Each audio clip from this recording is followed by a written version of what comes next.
Bonjour, l'émission spéciale de Radio Arménie aujourd'hui a pour invité Hans Lukas Kieser, euh, qui est historien et qui est spécialiste du Moyen-Orient et en particulier de la Turquie ottomane. Bonjour Hans Lukas Kieser.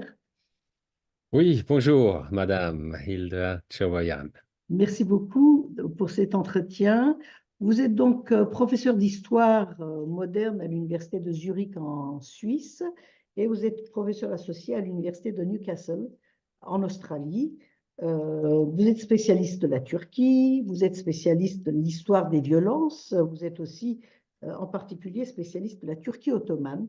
Vous avez écrit récemment, parmi d'autres livres, et ils sont nombreux, un livre sur Talat Pacha, donc que vous avez intitulé Talat Pacha, l'autre fondateur de la Turquie moderne, architecte du génocide des Arméniens, traduit en français aux éditions CNRS par Gary Ulubeyan. Donc j'ai parcouru bien sûr ce livre qui est un monument de, de l'histoire contemporaine. J'allais dire, donc c'est une monographie de Talat Pacha. Talat Pacha, à l'époque Premier ministre, ministre de l'Intérieur de l'Empire ottoman, et architecte du génocide des Arméniens. Parce que là, vous avez parlé de la fondation de l'État turc moderne et de son rôle, mais aussi, et en particulier, de son rôle dans le primordial, dans l'organisation et l'exécution du génocide des Arméniens. Alors, je voulais commencer par une première question sur les événements du génocide. Comment Talat Pacha, en quelques mots, Talat Pacha a organisé ce génocide? Ce génocide était-il préparé avant la décision de mettre fin à l'existence des Arméniens? Et je veux dire, quelle est la genèse de cette décision d'extermination des Arméniens? Oui, il faut peut-être voir que Talat, après la révolution jeune turque, était un des plus proches des Arméniens, c'est-à-dire de ces membres de la Fédération révolutionnaire arménienne. Alors, on le regardait comme être plutôt de gauche, comme être plutôt intéressé à résoudre les problèmes de terre et autres dans les provinces orientales. Alors, c'est quelque chose que je décris aussi dans la biographie. Il y a quelque chose comme un tournant avec lui en 1912. Bien sûr, c'est pas complet, mais quand même, on voit qu'il perd tout, toute confiance en le système parlementaire et pour cela, il se tourne vers des solutions radicales, violentes, qui, on peut bien sûr dire, étaient déjà là jusqu'à un certain point dans sa pensée, mais il faut quand même souligner qu'il y a aussi cet autre côté de Talat, dont on peut d'ailleurs aussi lire dans les archives arméniennes de l'ARF, par exemple, qui ont eu beaucoup de discussions avec lui avant que les choses tournent mal. Alors les choses deviennent, ou sa radicalisation, c'est lors d'une part, des guerres des Balkans en 1912-13 et d'autre part aussi lié à la réactivation de la question arménienne par les leaders arméniens fin 1913.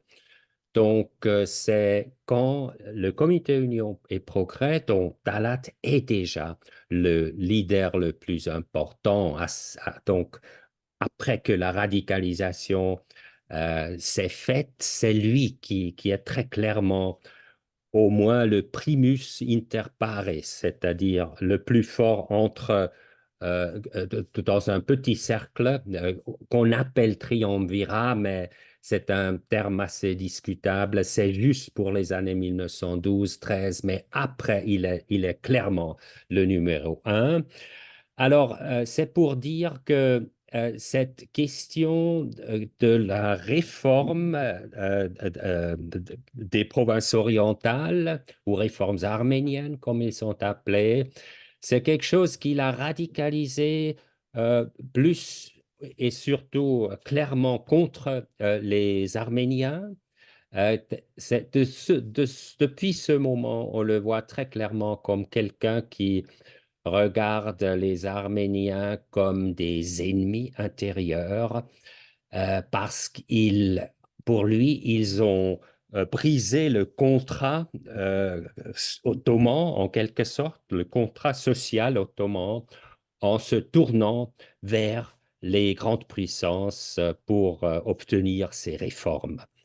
Alors, votre question. Alors, quand il a commencé alors ça, ce que je viens de dire, c'est pour le background immédiat, donc la mentalité, ce qui fait aussi, qui forme, qui marque les décisions.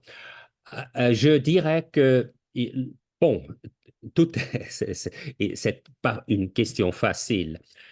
Euh, Dans l'année 1914, alors normalement, il aurait dû, en tant que ministre de l'Intérieur, réaliser ces réformes parce qu'il y a eu un plan qui a été signé encore avant qu'éclate la Première Guerre mondiale. Alors normalement, il aurait dû réaliser et il aurait réalisé, même à contre-cœur, si n'y a, n'y avait pas eu vu de son côté la chance de la Première Guerre mondiale. Alors la Première Guerre mondiale était vue par les radicaux dont Talat comme une grande chance Mm. pour le Il faut, comité.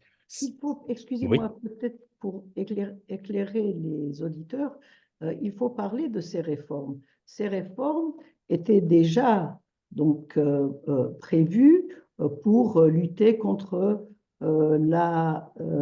les assauts des Kurdes, sur les Arméniens des provinces dites arméniennes, des provinces orientales.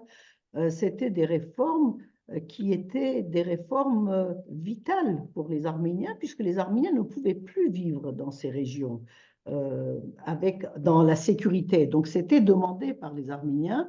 Et lorsque les jeunes Turcs sont arrivés au oui, c'est pouvoir, il y a eu donc cette illusion, cette attente de la part des Arméniens que tous ces problèmes, toutes ces agressions, ces meurtres, ces violences contre les Arméniens et les surcharges de taxes, etc., sur les Arméniens en particulier, devaient prendre fin. Et c'est ces réformes-là qui devaient être réalisées et qui n'ont pas été réalisées. Si je ne me trompe, Monsieur Kaiser. Oui, oui, oui, c'est la sécurité, c'est bien sûr un point central de ces réformes, donc qui euh, très tardivement aurait dû réaliser l'article concerné dans le traité de Berlin.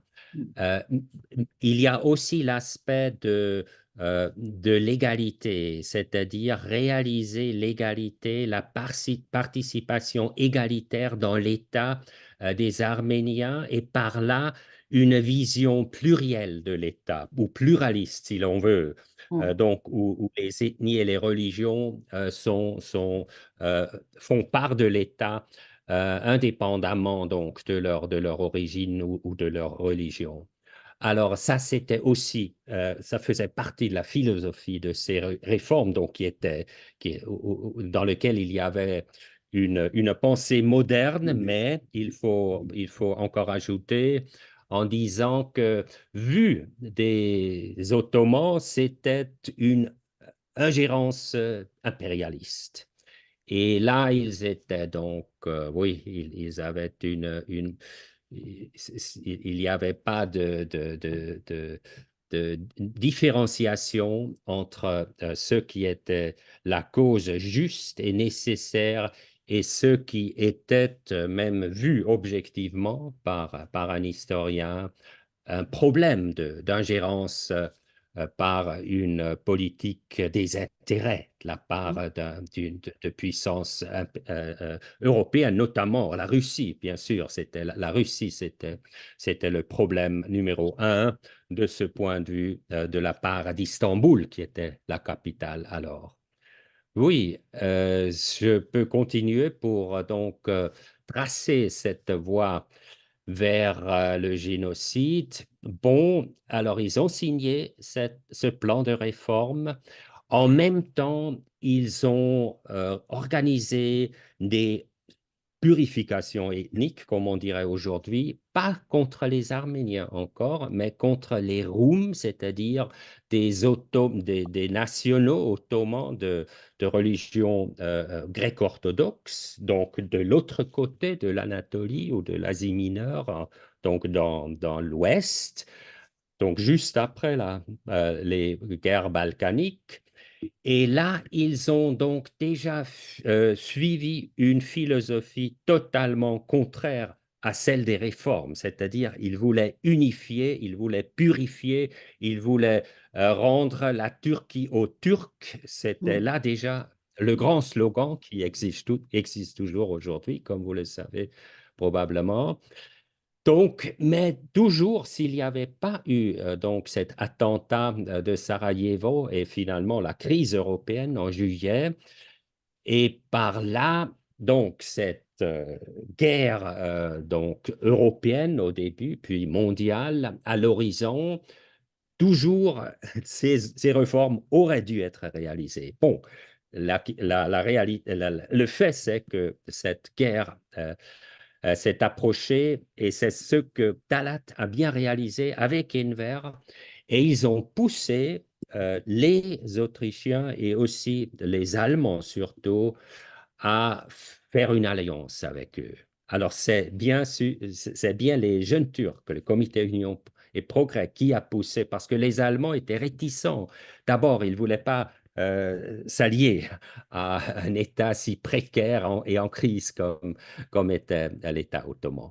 Bon, c'est le Kaiser Wilhelm Guillaume II qui finalement, ou assez tôt, il faut le dire, a donné la directive à l'ambassadeur Wangenheim de bien accepter ou de bien aller cette voie vers l'alliance. C'est l'alliance très secrète. Alors, il a fallu des mois pour que le reste de l'Europe comprenne qu'il y a cette alliance. Alors, cette alliance s'est faite le 2 août 1914.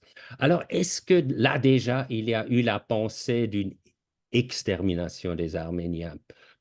Probablement pas, en tout cas pas sur un plan opérationnel, parce qu'il faut bien sûr distinguer Mais entre les idées et l'opéralisation qui est encore assez loin d'une idée floue, disons. mm, mm, Mais il faut clairement dire que l'idée et la décision et finalement le fait d'entrer dans la guerre, c'était déjà très clairement lié à la volonté d'annuler les réformes. Suspendre d'abord et puis annuler. C'est ce qu'on a fait mm, dans les premiers mois de la guerre.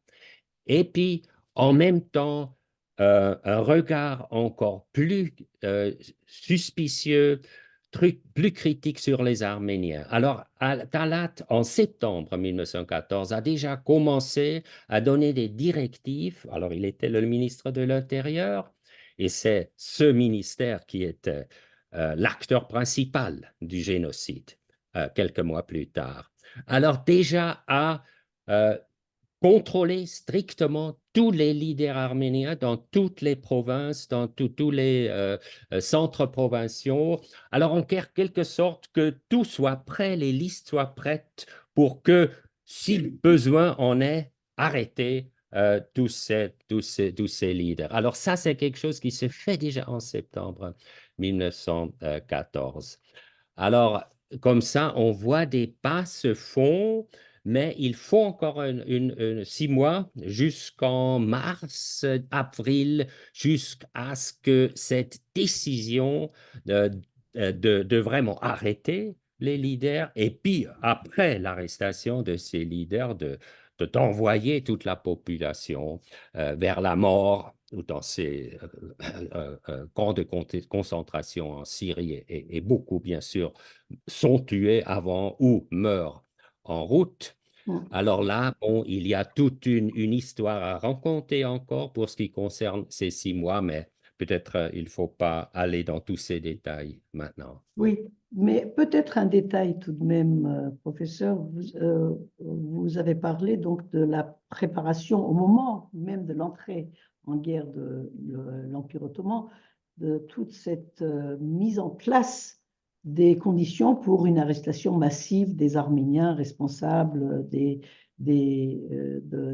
populations arméniennes. Est-ce que lorsque le comité Union et Progrès envoie une délégation au congrès de la FRA, Tashnak Tsutyun, à Erzurum, pour leur demander de choisir de se battre contre la Russie. Est-ce qu'à ce moment-là, la décision, à votre avis, était déjà arrêtée d'exterminer les Arméniens, quoi qu'il en coûte? Je dirais plutôt que c'est une étape encore avant celle que je viens de décrire en septembre, parce que ce congrès de Dashnak-Soutioun, c'était fin juillet et en août. Et bien sûr, cette décision de rester pas neutre, mais que les Arméniens ottomans se battraient aux côtés des Ottomans et les Arméniens russes aux côtés des Russes, c'est quelque chose qui n'a pas arrangé ce comité et les radicaux qui euh, promettaient aux Allemands de lancer une guerre de guérilla euh, au, au Caucase. C'est clair que cela a encore contribué à une radicalisation anti-arménienne, mais c'est un pas parmi des douzaines de pas. Il faut voir que un une très grande étape à franchir, c'était la question des Allemands. Comment est-ce que les Allemands réagiraient?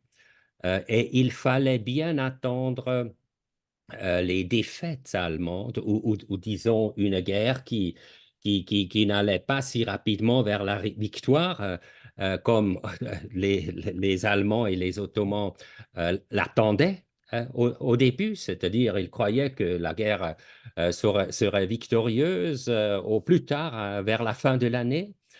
Alors, il fallait attendre donc la certitude de la part des leaders, donc de Denver et de Talat, que les Allemands vraiment, même s'ils ne, oui, même si c'était à contre-cœur, mais ils accepteraient finalement cette extermination des Arméniens. Et là, comme je viens de dire, il fallait d'abord que la guerre se développe d'une certaine manière au point que les Allemands étaient très heureux de voir que finalement il y a eu une première victoire ottomane, donc en mars et avril, contre la flotte de l'entente, donc des alliés britanniques, françaises aux Dardanelles,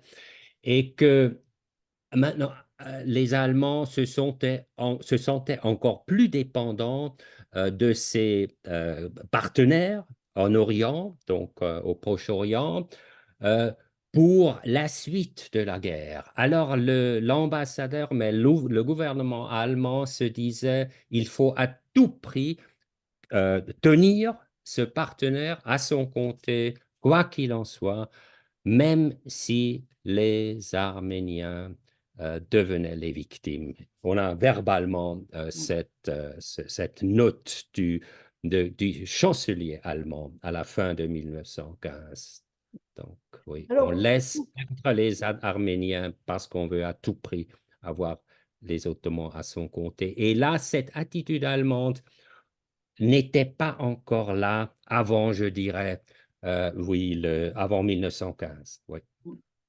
vous avez parlé puisque nous avons abordé, vous abordez la question de l'attitude de l'Allemagne, vous avez parlé de la descente aux enfers, quelque part, entre guillemets, du point de vue moral de l'Allemagne, qui a eu comme suite logique l'attitude de l'Allemagne vis-à-vis de la Shoah, vis-à-vis des victimes juives et autres lors de la Deuxième Guerre mondiale. Comment vous expliquez donc cette parenté entre ce qui s'est passé pendant la Deuxième Guerre mondiale et cette attitude d'acceptation de la part de l'Allemagne de sacrifier, en tout cas, je ne sais pas si ça a été ressenti comme un sacrifice, mais en tout cas, de sacrifier les Arméniens aux intérêts supérieurs de l'Allemagne de l'époque. Hmm. Oui, je dirais que c'est une question très importante et qu'on n'a pas assez abordée finalement. On a beaucoup écrit, vous le savez bien, sur la Shoah, sur l'Holocauste, sur le nazisme, sur toute cette descente dans l'enfer de l'Allemagne, sans assez considérer cette perte d'âme, comme on dit en anglais, de loss of soul, Mm. euh, due à à l'abandon des Arméniens, parce que les Allemands, dans le traité de Berlin, et puis surtout dans ce plan de réforme dont on vient de parler, où ils s'étaient quand même assez engagés encore, euh, euh, à- euh, avec, à côté, parfois contre les Russes, mais quand même, ils ont trouvé qu'il fallait absolument avoir ce plan de réforme. Il fallait assurer la sécurité des Arméniens, le futur des Arméniens. Alors, il y a eu comment dire, il y a eu cette conscience avant la Première Guerre mondiale et même de travailler aussi avec l'Angleterre, c'est-à-dire en quelque sorte comme un projet commun européen. On avait compris cela et cela à contresens de ce qu'on avait fait avant, quand on était l'ami d'Abdulhamid, etc., quand on a nié aussi les massacres des Arméniens de 1890. Alors, il y a eu un certain tournant. Alors là, donc, il faut bien dire que c'était un abandon après ce qu'on a promis aux Arméniens d'une part et d'autre part qu'on a soi-même reconnu comme être juste encore, euh, oui, en 1914, avant fin juillet 1914. C'est très clair quand on lit la correspondance de Wangenheim aussi, donc l'ambassadeur allemand en Istanbul. Donc oui, c'est vraiment comme un collaborateur du ministère des Affaires étrangères, Auswärtiges Amt, l'a écrit.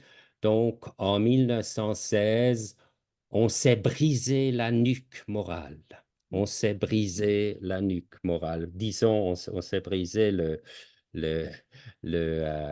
la colonne vertébrale éthique. Et en quelque sorte, on a tout perdu maintenant. C'est ce qu'il écrit, ce collaborateur, et dans ce moment, il s'est retiré de l'association turco-allemande avait été fondée 2 ans avant. Alors, il y a eu des gens qui ont compris cela, qui ont compris que quelque chose de très profond et de très mal s'est passé À la avec fin de la cet guerre, abandon des Arméniens. à Pardon? la fin de la Première Guerre. Non, ça c'est déjà donc au moment où le génocide se déroule. Mm. Alors, il y a des Allemands qui comprennent ça, mais c'est bien sûr une minorité.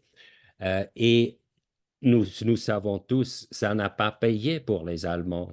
Ils ont perdu cette guerre. Alors, toute cette soi-disant réelle-politique, Mm. toute cette soi-disant stratégie militaire vers la victoire finale, elle a totalement échoué. Alors, ça s'est soldé par l'échec le plus total de croire que en focalisant que sur l'effet militaire, on arriverait au but. Alors, oui, il y a là quelque chose de très grave, et d'autant plus c'était grave qu'il y a eu une propagande durant 4 ans, durant toute la guerre, qui a nié les réalités. Alors, imaginez-vous une société qui est pour si longtemps sous l'effet d'une propagande de négation. Elle perd le sens raisonnable de la politique. Elle perd le sens critique, etc. Alors, je dirais là, il y a un dommage très grave qu'on n'a pas assez sondé, à mon avis, et qui est bien sûr, ou un des facteurs qui ont rendu possible finalement la Shoah. Il y a encore un long chemin, bien sûr, entre 1915 et 1941, quand le génocide des Juifs commence. Mais, et sur ce chemin, il y a différentes étapes très importantes. Une étape très importante était bien sûr de voir que cette Turquie, avec les jeunes Turcs, pouvait réussir sa lutte contre le système de traité de Paris, donc y compris le traité Paris-Sèvres, et que cela fut accepté par les grands pouvoirs à Lausanne, donc durant la conférence de Lausanne. Alors ça, c'est une étape de taille, bien sûr, pour dire donc de ceux qui restaient dans cette mentalité de la guerre, qui croyaient toujours à la propagande, donc il fallait accepter que l'État tue ceux qu'ils considèrent comme des ennemis intérieurs. Alors, c'était une étape importante pour ceux-là, et ça, on peut le lire dans les sources et dans les journaux, aussi les journaux allemands qui se sont beaucoup occupés de ces questions, aussi bien déjà durant le procès contre l'assassin de Talat Pacha à Berlin. Alors là, la question, elle a explosé. Et puis, durant la longue conférence de Lausanne, et les nazis, alors qui étaient encore jeunes à cette époque, le mouvement se disait, il nous faut appliquer des recettes turques, nous aussi, pour que nous aussi nous réussissions, pardon, j'ai perdu le C'est nom, hein, vrai, c'est oui, vrai. pour que Réussissions. nous, oui, pour réussir notre révision du traité de Paris, c'est-à-dire Versailles. Le traité de Paris-Versailles. Alors là, c'est une étape. Et puis, il y a l'étape, ou disons plutôt, de voir ou de croire, d'imaginer la réussite d'un État très nationaliste ou ultranationaliste qui est bâti sur le fondament du traité de Lausanne. Donc, vous le savez, la République turque est proclamée juste après la conclusion du traité de Lausanne. Et puis, tous ces pas-là, l'élimination des ennemis intérieurs, encore la réduction du champ des droits des minorités, les attaques très exterminatrices en partie contre les Kurdes qui se sont soulevés. Alors tout cela était encore une étape pour dire à ces donc nationalistes qui restaient dans leur tête avec les jeunes Turcs et ceux qui étaient les successeurs des jeunes Turcs, oui, ça c'est la voie à choisir. C'est la recette turque et c'est cette recette qui réussit. Alors, on a envie d'aborder beaucoup de questions autour des thématiques sur lesquelles vous avez travaillé.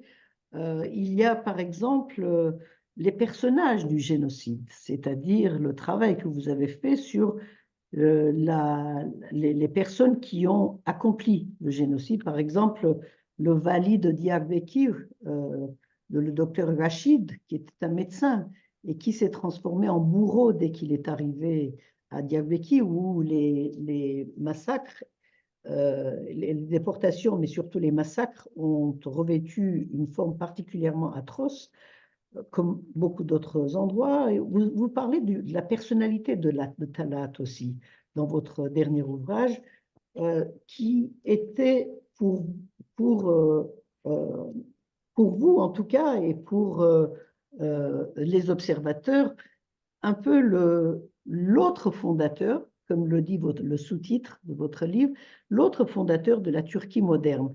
Alors, le fait que cette Turquie moderne soit bâtie sur le cadavre des Arméniens, et que une partie, en tout cas importante, des cadres de cette nouvelle Turquie, de la République turque, soient aussi des bourreaux, des responsables du génocide des Arméniens. Qu'est-ce que cela implique euh, si on ne croit pas à cette couverture qui a été mise sur tous ces événements du passé pour pouvoir créer une nouvelle Turquie, j'allais dire propre de tout péché et de toute responsabilité dans l'assassinat de tout un peuple. Qu'est-ce que cela implique pour vous, en tout cas, comme historien, le fait que ces gens-là ont participé à la fondation de l'État turc?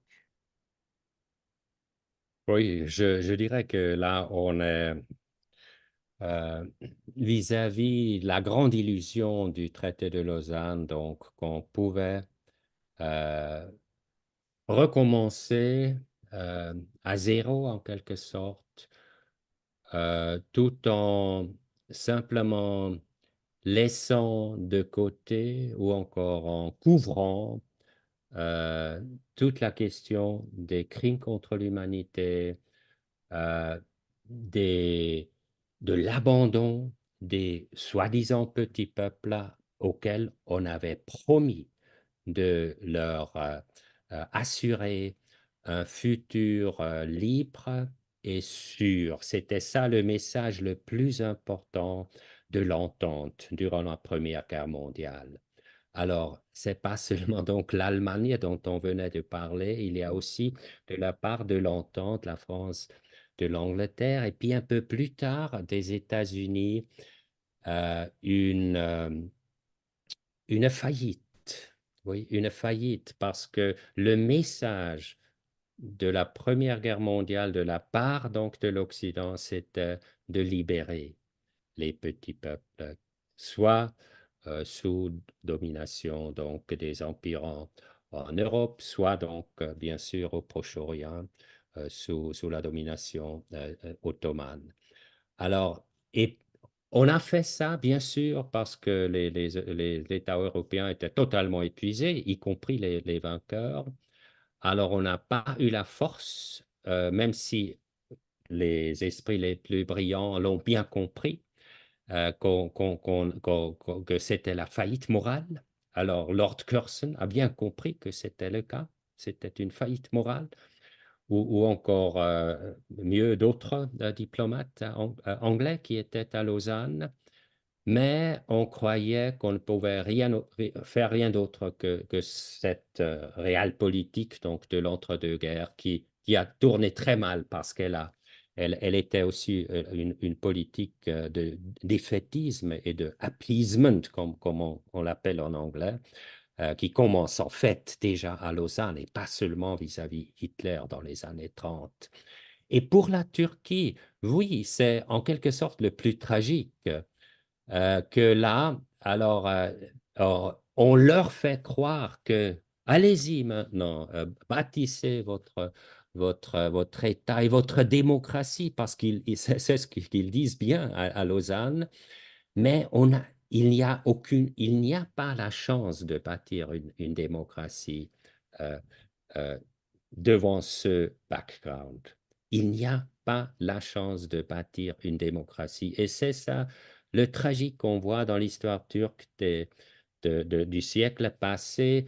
Il y a de la bonne volonté, pas nécessairement des grands leaders, mais de toutes sortes de petits peuples, disons, des juristes, des enseignants, etc., qui vraiment voudraient bâtir une société, un État, donc une communauté politique sur des bases du droit, etc., démocratique en un mot.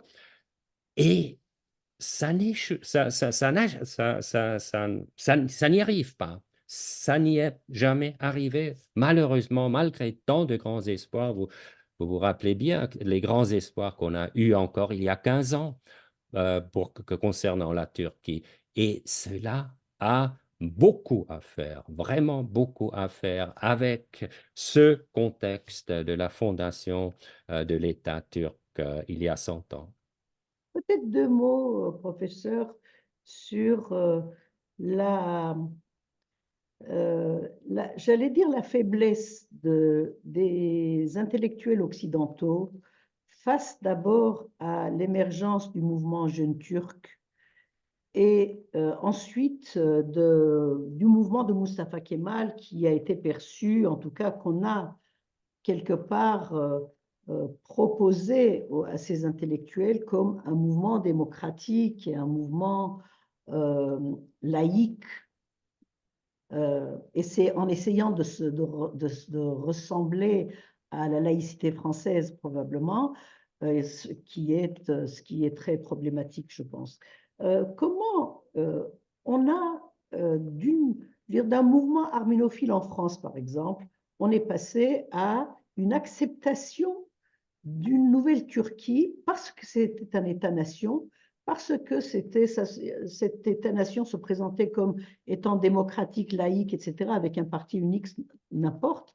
Mais comment on a pu, en Occident, accepter, quitte à oublier le génocide des Arméniens et des Assyro-Chaldéens et des Grecs pontiques, comment on a accepté cette,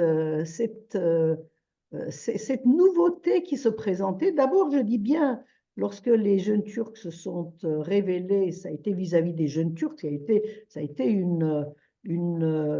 j'allais dire, une admiration sans borne pour ce mouvement qui s'est transformé tout de suite en un mouvement d'assassins.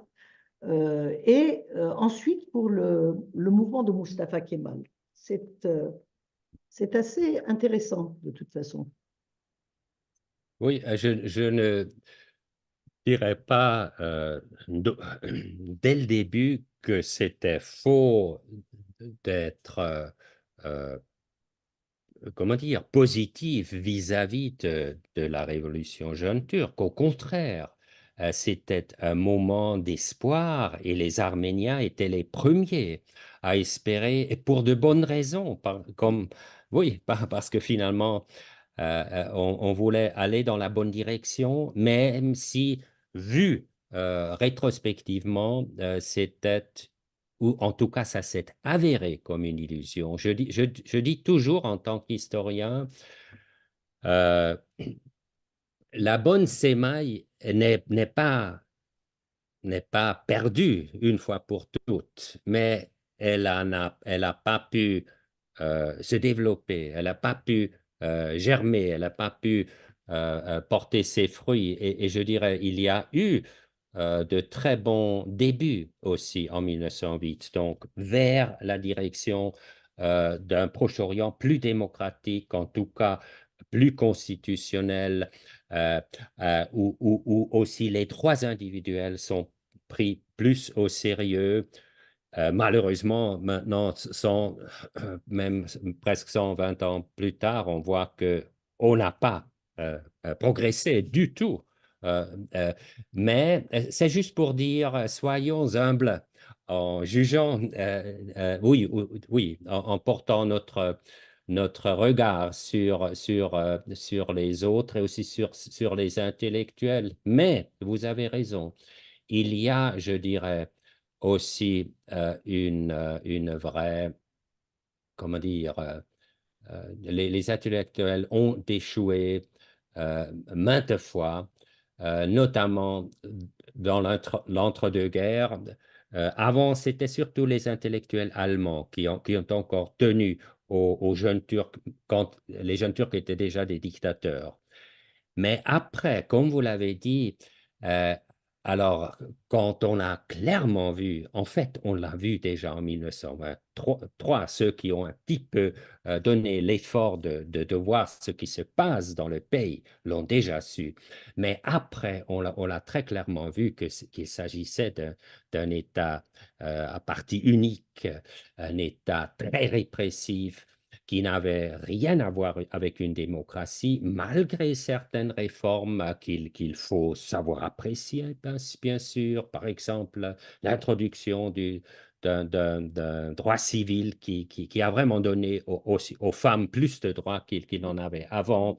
Alors, il faut bien voir aussi ces aspects, mais en termes démocratiques, c'était absolument aucun progrès. Au contraire, on s'est vu devant un État totalitaire dans les années 30. Alors là, les intellectuels, et il y en a beaucoup, ont vraiment failli, comme il y en a d'autres qui ont failli devant Staline en même temps. Cette faiblesse d'une Europe après, il faut jamais oublier, la descente européenne dans l'enfer, dans la Première Guerre mondiale, pas seulement militairement, pas seulement économiquement, mais aussi moralement. Et là, l'Europe s'en est pas redressée avant que le projet d'une Union européenne démocratique se fasse pas par pas. Mais il faut dire que le dommage des guerres mondiales est encore là. L'Europe est encore en train de découvrir maintenant que si l'on veut être une démocratie, il faut aussi savoir se défendre. Alors ça, c'est quelque chose que beaucoup n'ont pas compris ou qu'il fallait apprendre à comprendre, même après le processus de l'Union européenne, oui, Oui, qui s'est fait dans la deuxième moitié du XXe siècle. cette fascination devant les efforts, entre guillemets, de la Turquie pour devenir démocratique a aussi joué ces dernières décennies avec le projet de l'intégration de la Turquie à l'Europe.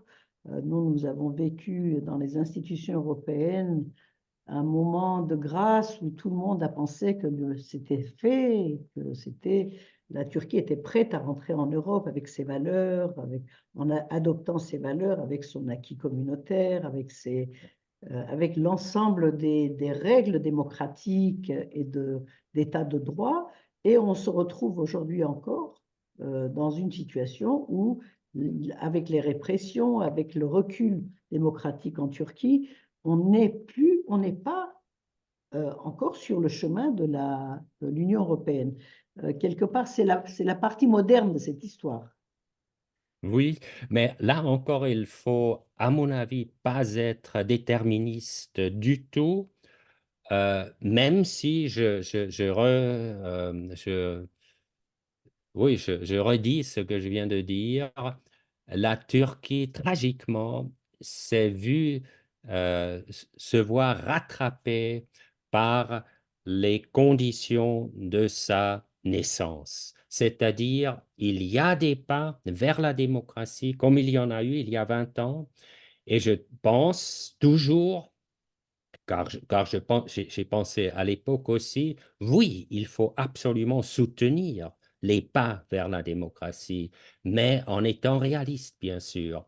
Et il y a deux conditions, et malheureusement, on l'a vu déjà il y a 20 ans, il faut être prêt à voir, à voir le passé, donc l'histoire surtout de la fondation de l'État-nation, avec de nouveaux yeux critiques, donc qui donnent la place aux victimes et qui regardent à partir d'une perspective de droit de l'homme aussi, et qui n'éclipse pas totalement cette perspective. Et point 2, qui est prêt concrètement à résoudre la question kurde, ça relève en fait du même contexte, c'est-à-dire qu'il faut revoir la conception d'un État qui s'est fait sur l'idée d'une entité donc homogène en termes de race et de religion. Et là, il faut totalement revoir cela, aussi bien pour savoir revoir l'histoire et savoir revoir tout le complexe de la question kurde, parce que sans cela, il n'y a pas le progrès vers la démocratie, il n'y a pas de progrès vers une approche vers l'Europe qui est finalement très souhaitable. Alors, une dernière question, professeur Hans-Luca Kaiser. C'est la question de la responsabilité de l'État turc dans le génocide des Arméniens. Donc, il y a des pour, des contre, enfin, des arguments dans tous les sens. La question de la responsabilité de l'État, mais aussi la question de la responsabilité de la Turquie elle-même, c'est-à-dire avec sa population. Le génocide des Arméniens, vous l'avez écrit, et je dirais, c'est une évidence aujourd'hui, a été réalisé avec une large participation de la population de la Turquie de l'époque, de la Turquie ottomane de l'époque.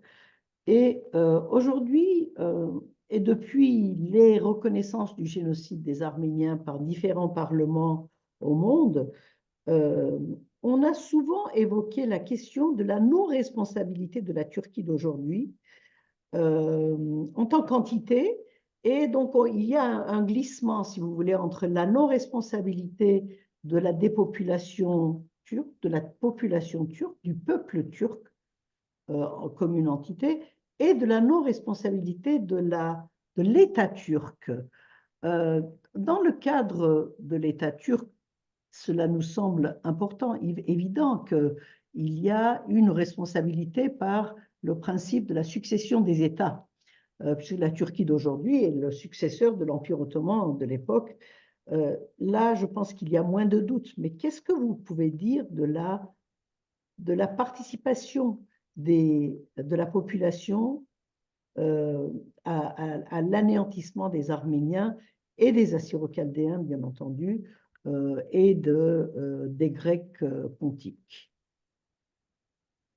Oui, le mythe de l'innocence de la nation turque, disant que le peuple turc était innocent, est un mythe propagandiste de l'après 1918, donc dans ces temps très turbulents où il y a eu cette lutte en vue des pourparlers à Paris, des négociations à Paris et finalement à Lausanne. Donc c'est un mythe poussé par les nationalistes turcs, mais dont beaucoup étaient déjà avaient été au service de Talat d'ailleurs, donc ils connaissaient déjà bien leur métier, et ça allait toujours en pair avec la négociation, pardon, la négation de crimes contre l'humanité, crimes contre les Arméniens, crimes contre d'autres. S'il y avait des crimes, c'était quelques Kurdes ou quelques Dönmés, cryptes juifs, mais surtout pas les Turcs et d'autant moins la nation turque. Donc, c'est une légende, c'est un mythe très utilisé, donc déjà il y a plus d'un an, et utilisé en pair aussi avec le reproche d'une turcophobie ou islamophobie. Donc, c'est des arguments qui existaient déjà, donc début des années 20. Et là, il faut très clairement dire, il y a bien sûr la responsabilité des leaders, donc de tous ceux qui faisaient partie du régime, et bien sûr le plus de ceux qui étaient vraiment les acteurs, donc Talat au premier rang. Mais il y a, comme vous venez de le dire, une participation considérable d'une partie, disons une partie de la population. Il faut quand même différencier, et notamment de leaders locaux, et bien sûr tous les différents degrés, ceux qui étaient des hauts observateurs, d'autres qui ont vraiment été des acteurs, même meurtriers, ou encore ceux qui ont profité matériellement. Alors là, il y a toutes sortes de registres. Et ça, bien sûr, il faut le voir.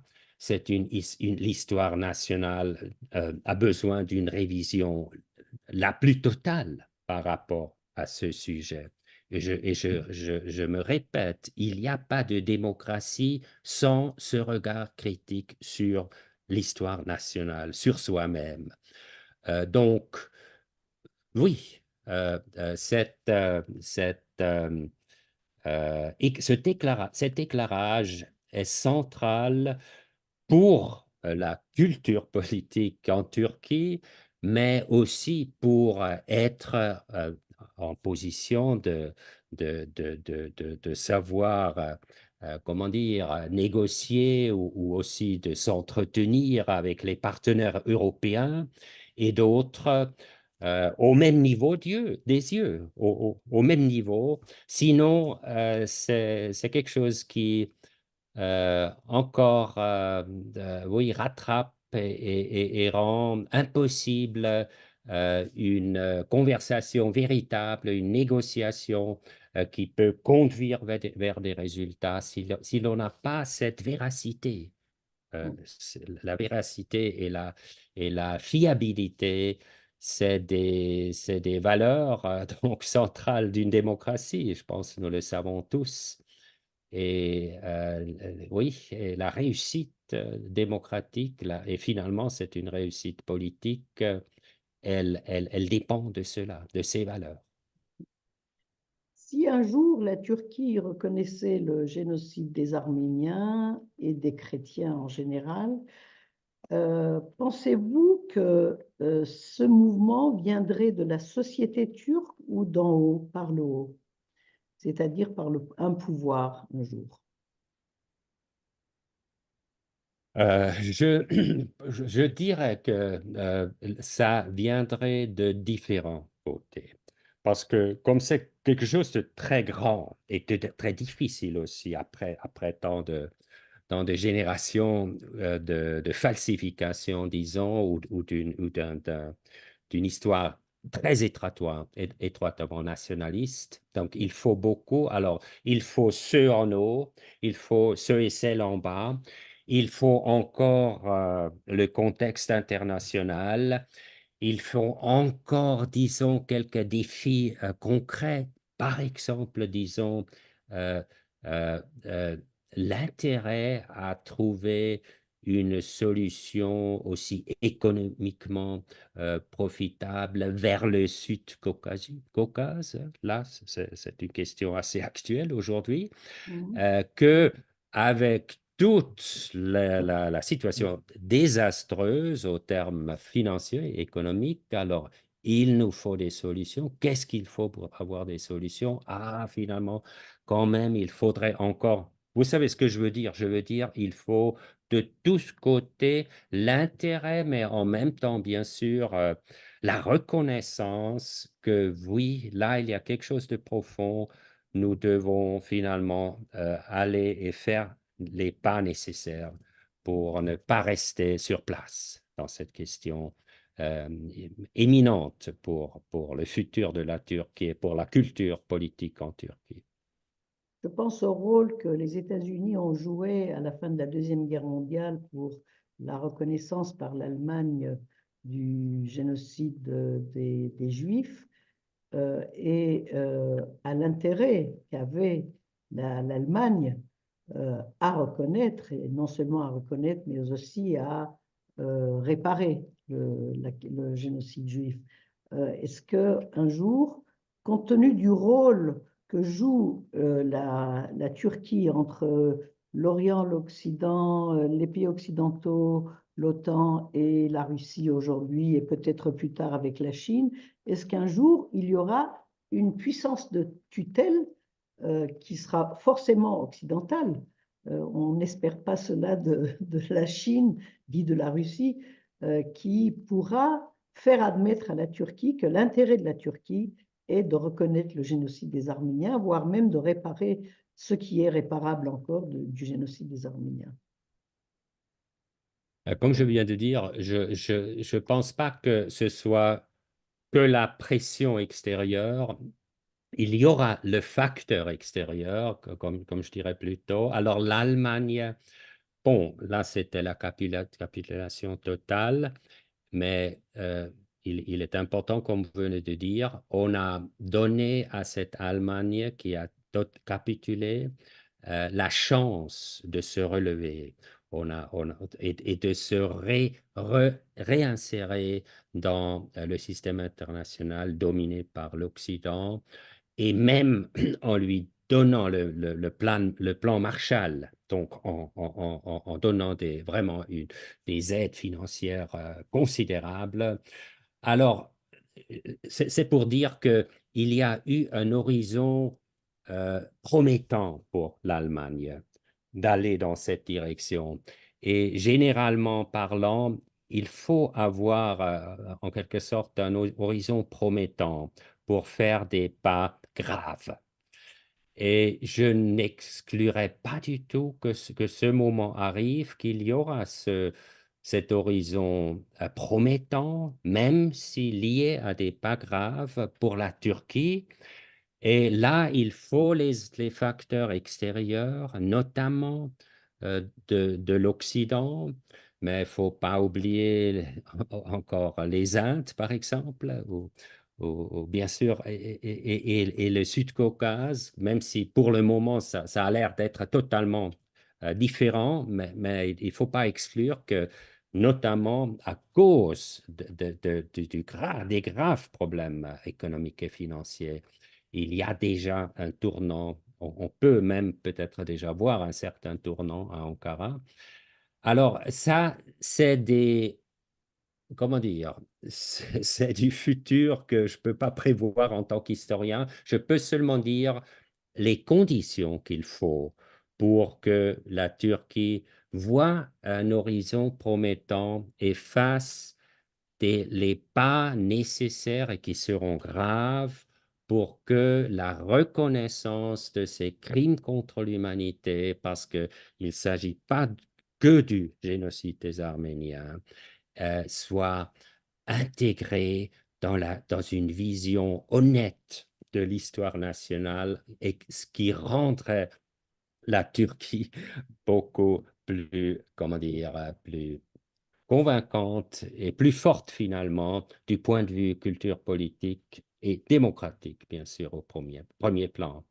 Oui, alors ça, il faut, en tant qu'historien, on a quand même des visions historiques, pardon, des visions du futur sans, euh, en fait, vouloir trop en parler parce que nous préférons rester sur le sol sûr Toutefois, que nous pouvons prouver que nous pouvons documenter en tant que, oui, en tant que professionnel, oui. merci beaucoup pour cet entretien, professeur Hans-Lukas Kieser. Vous êtes donc professeur d'histoire moderne à l'Université de Zurich et vous êtes aussi professeur associé à l'Université de Newcastle et vous avez de nombreux livres euh, qui traitent de l'Empire ottoman, dont Turkey Beyond Nationalism, la Turquie au-delà du nationalisme en 2006, le génocide des Arméniens et la Shoah en 2002, bon, la paix manquée, mission, ethnie et État dans les provinces orientales de la Turquie en 2000. Et enfin, en 2018, si je ne me trompe, le livre magistral sur Talat Pacha, l'autre fondateur de la Turquie moderne, architecte du génocide des Arméniens. Je vous remercie beaucoup pour cet entretien. Vous êtes la bienvenue, madame. Oui. Merci à vous.